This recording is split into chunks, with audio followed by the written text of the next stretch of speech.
Hey there, Taurus. It's Jen here. This is for your end of June reading. Thanks for joining me.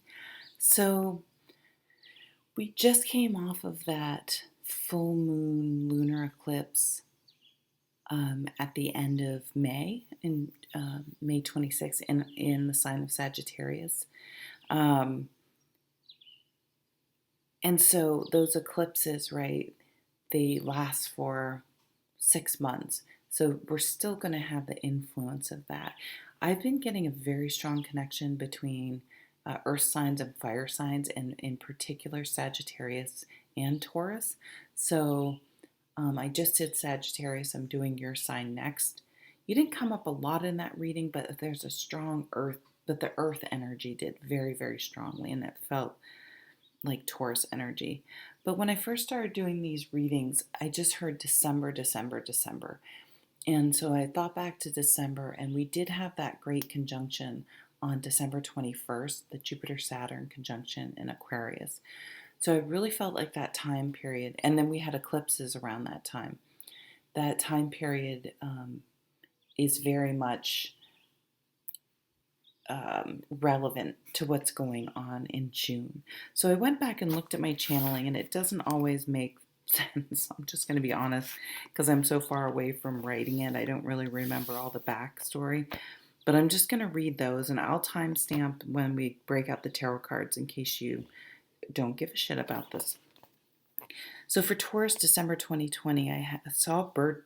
I'm just going to read my channeling. So it's birdcage, feeling restricted or trapped, need to be able to spread your wings and branch out. A very sex-oriented relationships, friends with benefits. There's an expiration date on it for some reason, enjoying it while it lasts.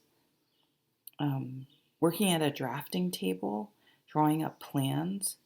For some, doing spells, rituals, altar work, working on a computer, but non-work work on a computer. So not working from home, but trying to figure something else out, an alternative to what you're currently doing, maybe in career, but could be anything.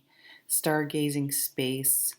You might have been particularly interested in something going on. I can't remember what was going on, if there was something of particular going on with space at that time, but or just interested in the stars and looking at the stars, and not necessarily astrology, but the the movement of the planets and the constellations and all those things, because obviously those astrology is based on the real location of things in the sky. Engagement ring, going to ask someone or vice versa, or someone wants to get engaged, weighing that seriously. It's like a point of no return, either move forward or end. Some things seem completely crystal clear, but other aspects of your life you feel pretty confused and are having trouble sorting out your feelings or seeing clearly. So the mid-December one, I just had a lot of channeling. Smile, a little shy. You're up to no good in a good way. The weirdest things come through. I see you being Randy, like Austin Powers. So weird. Free from a relationship and enjoying your single time. But I see you falling into bed with someone where it seems like it would be temporary. See this? Yeah, you kept having this theme come up. But before you know it, you're really involved with this person. Now, for some of you, you may meet someone and leave someone. This new person finally pushes you to get out of a situation that wasn't working. But once free, the chemistry dies almost immediately. Some of you are done with your work. You're going to admit your heart just isn't into it. Actively trying to figure out what to do, but still working in the meantime. You'll be leaving, even if it's for a lower paying job. Some of you may want to work with kids. A more play work atmosphere where there is movement. Desk job is killing your soul. Less fixed, giving up trying to control things, freer, happier, authenticity, but kinder and less judgmental. In some way, that was holding you back. You were living your life for how it looked to others.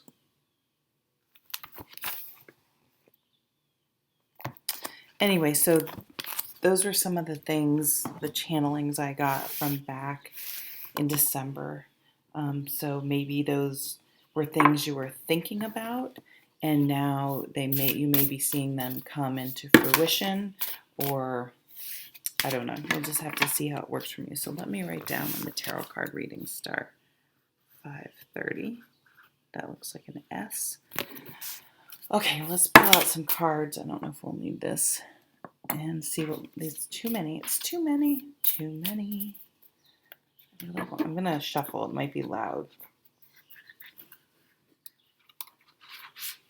I like big cards, but I'm having trouble. There we go. I have pretty big hands, so I can see how a lot of the readers may have trouble with handling the bigger cards. I like them personally.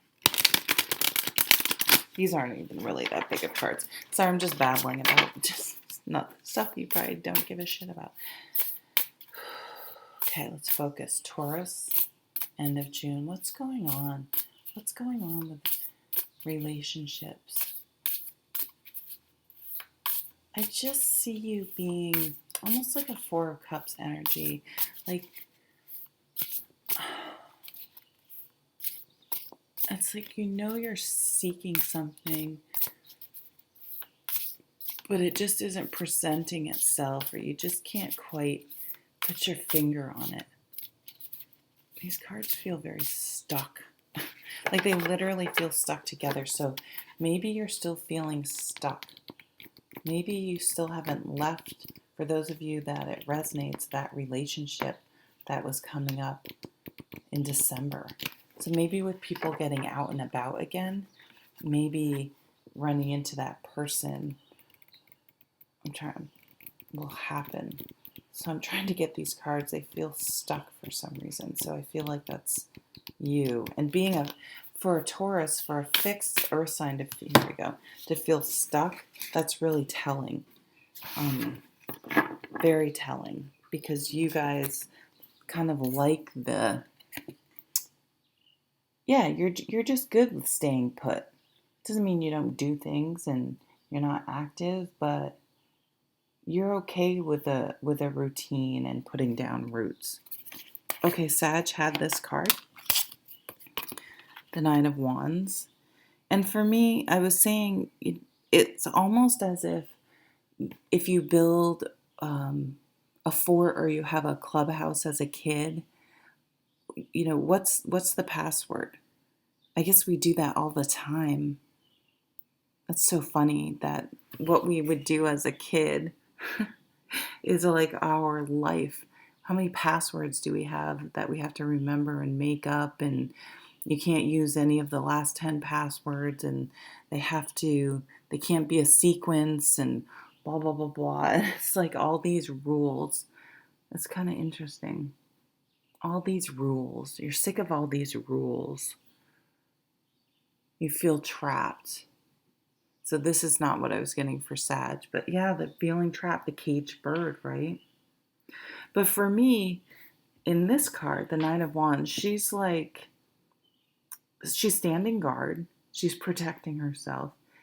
But she's like, okay, what's the password? Like, we need to talk. We need to figure this out. I need to know it's safe to let you in. I need to get to know you first. You need to answer some questions. You need to produce the password. Let's keep seeing. Let's see what else comes out. I don't know if I can. I'm all over with my setup here. Oh, okay. Oh my God. Sag also got the High Priestess. She's getting this download. But for me, the High Priestess is not only, it's like, yes, your intuition, maybe you're getting messages from wherever you think messages come from.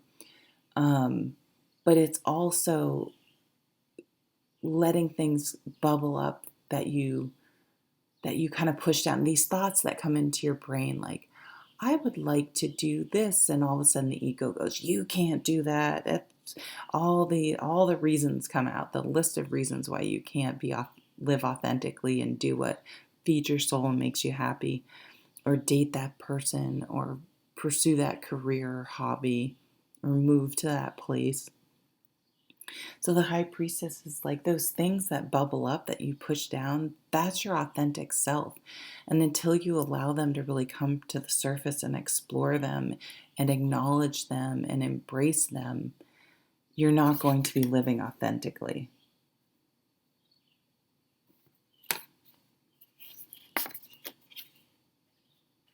And I think Sagittarius may have had this too. Maybe it was a Two of Wands, actually. Two of Swords. Trying to make a decision, analysis paralysis. It could be protecting your heart. It could be it's time to use your head, not your heart, to make this decision. Listen to your intuition. Listen to what it's saying. It's like you, with the High Priestess next to the Two of Swords, you already know the answer, but for some reason you don't want to acknowledge it. It could be, okay, so let's say it's a relationship. You don't want to hurt the other person. And also as a fixed sign, it can be very comfortable, and it maybe you live together. Okay, breaking up with this person. First of all, I love this person. Doesn't, it's just for some reason I know it's not right. And then so you can think it's not fair to continue to take this person's time away of their life when you know it's not right. But you don't want to hurt them either.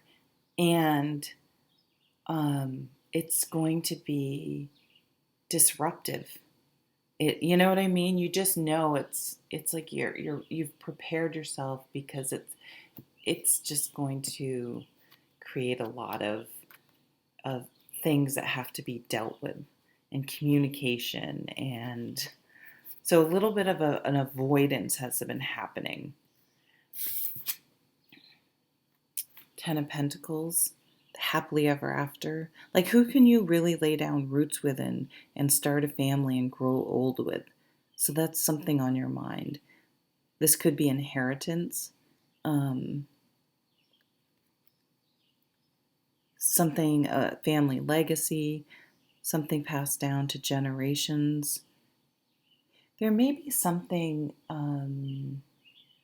maybe like that a grandparent liked to do, or something you inherited from a grandparent that maybe has caught your attention. Some channeling coming through. Seven of Pentacles. Oh my God, this is exactly what I was just talking. So this goes with that Two of Swords. There's something bouncing on my screen that's driving me crazy. So let me just get rid of it. This is that with the Two of Swords, should I stay or should I go? Weighing all it's a timing issue. Like, when is the right time? I think the time is now. I think you realize this is getting ridiculous. Like, I need to speak up and say something. I need to make the change in my career. I need to change something up, because there's just something about how my life is going. And you know what it is. And you've been waiting, you've been patient. And whether I don't know if you've been actively trying and communicating and seeing if you can work it out, or if you've just been waiting to see if your feelings and attitudes and perspective about something changes, and all of a sudden, even though you know deep down it isn't right, you're hoping it'll feel better or become right. Or maybe doing that mental gymnastics, like if it's a relationship, well, not everyone, the passion fades. Not everyone is completely in love all the time, but you're not acknowledging that usually the intimacy deepens, even if the honeymoon period is over. Different depths of intimacy in the relationship come into play that deepen the connection. And you're not admitting that that's not there either, potentially, or haven't been. Five of Swords. So it's right between the Two of Swords. This could be that I feel like there is a fundamental disconnect here in a situation you're dealing with, that you're very, very much on one side and it's really not, like there's a line in the sand. Like there's something you're very much not on board with, and the other person, yeah, it's just like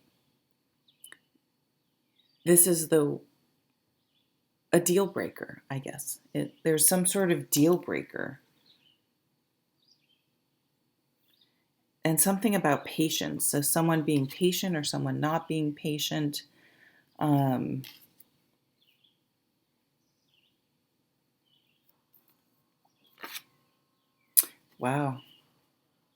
Two of Cups.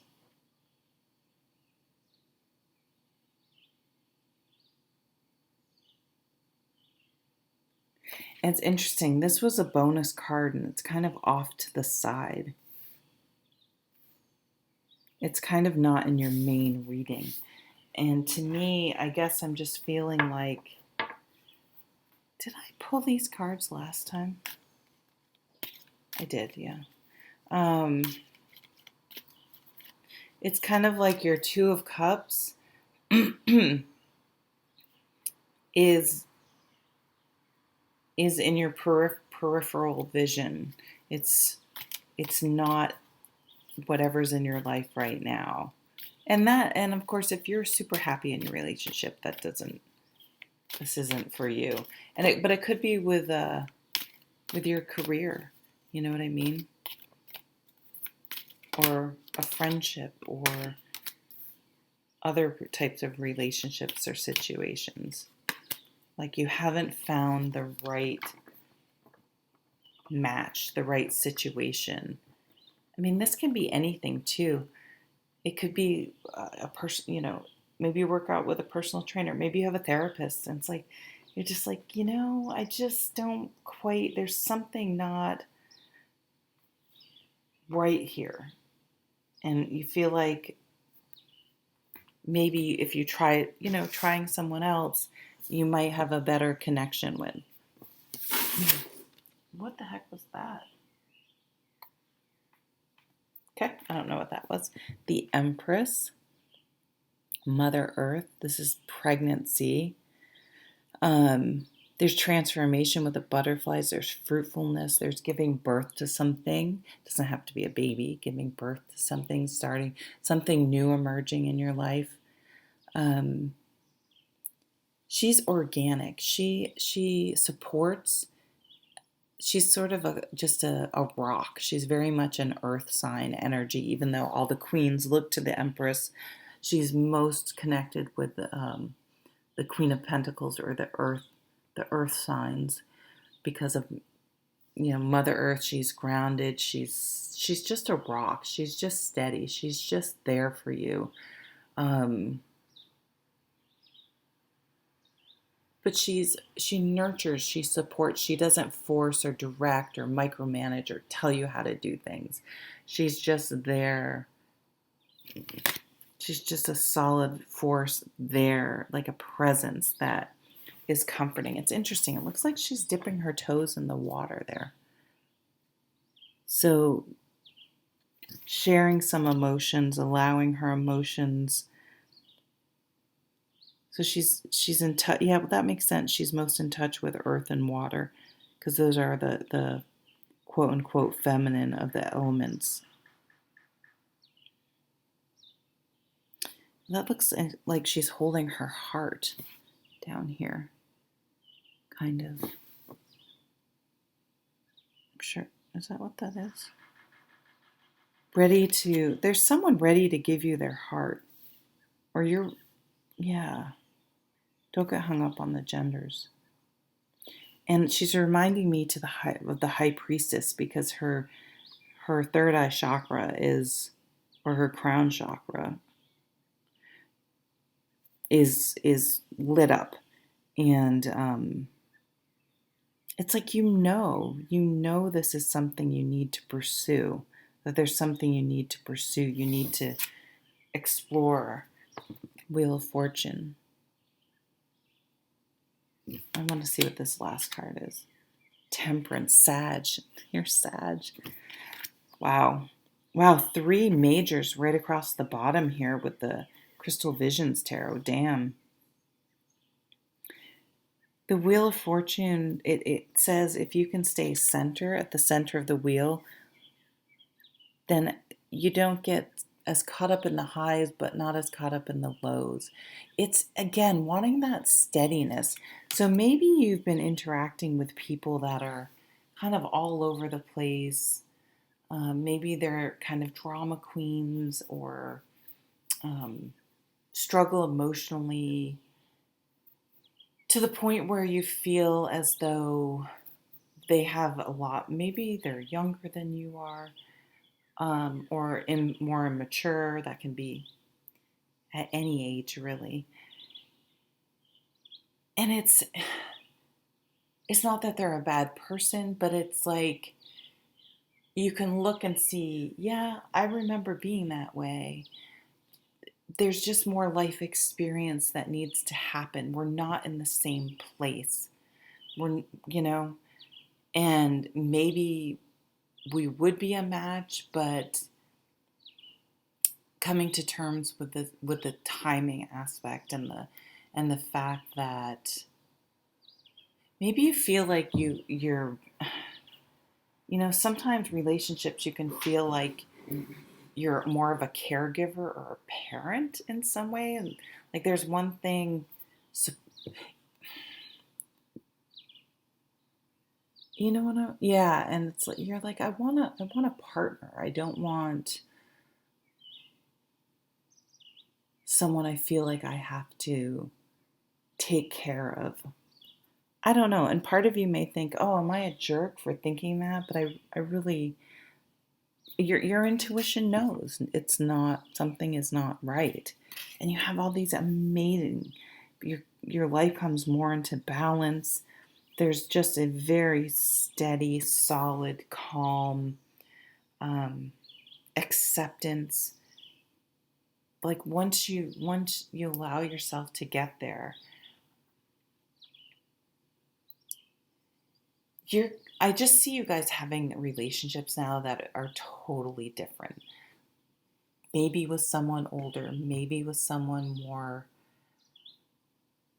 with more life experience, or someone that's an old soul, even if they're not older, I guess would be the better way to say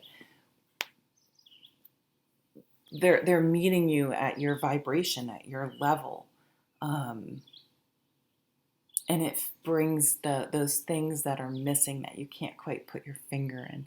They come flooding into your life because you accept that that's what you want, and that where you are right now, whether it's career or in a relationship, that you're not going to have this true love, this deep emotional connection, this partnership, this equal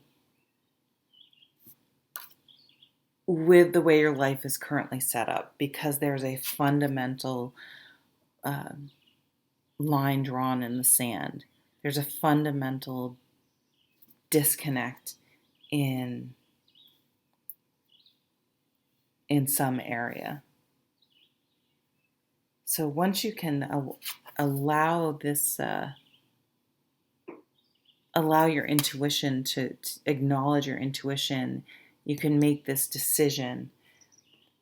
And through that, oh my God, Empress, Wheel of Fortune, Temperance, and the Two of Cups. Someone you can imagine having a family with. Or, so I'm really big on this, this kick that it's Dan Savage that says, currently in our social construct where we are in this world, the only way you have a successful relationship is when one of you is dead at the end. And it's so true. So if a relationship doesn't work out, it's failure. And I'm not even sure if this next relationship is going to be the one that you settle down and have, whatever your idea of a long, happy, successful relationship is. But it's going to teach you something. Like you feel drawn to move on and to keep experiencing and keep moving forward with your life. So even if the relationship, this next one, isn't the your final relationship, because I do see that happening for you, and I feel like that's something Taurus does want. It gives you it makes you realize that, yeah, that other one wasn't, I was settling. And it doesn't mean that other person's not a quality person. It's just the timing, you just weren't a match. There are tons of great people out there that just are not love matches.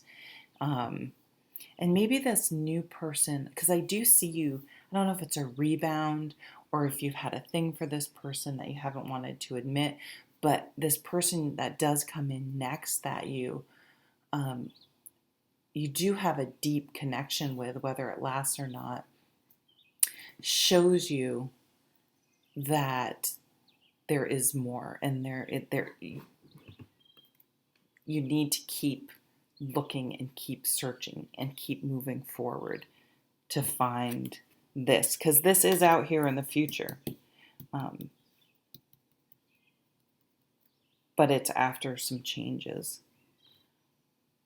Okay, these are long readings. I'm sorry. Thank you so much, Taurus. Have a wonderful summer if you're in the Northern Hemisphere. Take care.